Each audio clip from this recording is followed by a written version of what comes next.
pumapalakpak siya eh. Sana nga ako na-video ko yun eh.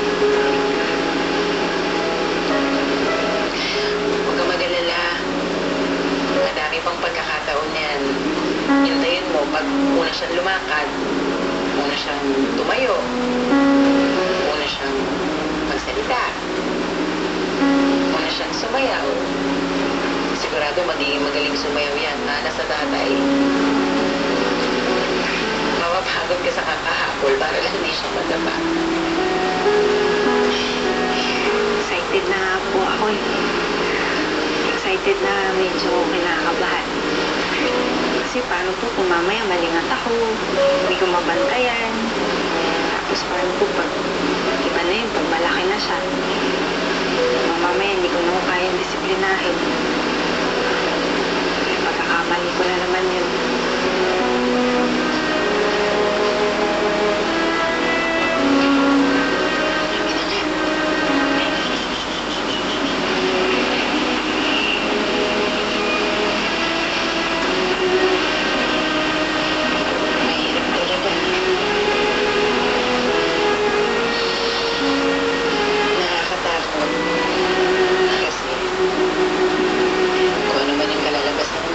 Paglaki niya, wala namang ibang masisisi kung hindi ikaw eh. Pag nagkaroon siya ng kakulangan, ako naman talagang bilang magulang. Pero lumaki naman po mabubuti yung mga anak niya. Masisipag, matutino. Dahil po sa inyo yun, nagumpay niyo po yun bilang isang magulang. Siguro nga ako si Hazy yung pinakatagumpay niya. Kasi napalaki niyo siya isang napakabuting tao.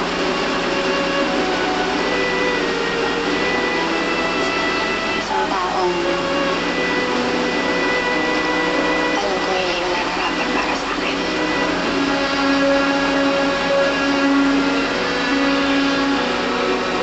Tita, sorry po ah. Sorry po kung nasira ko yung mga plano niyo para sa anak niyo.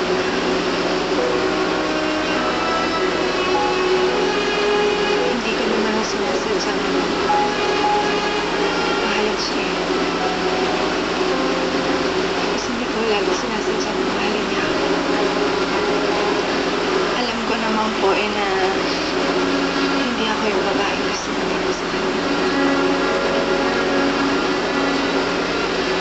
Beses ko nga sinabi sa kanya yun eh, ayaw niya makinig eh. Hindi ko nga rin alam kung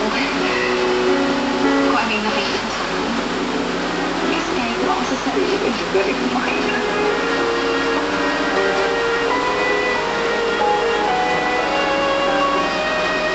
Pero tita, pangako po sa inyo. Gagawin ko ang lahat. Pasaya siya.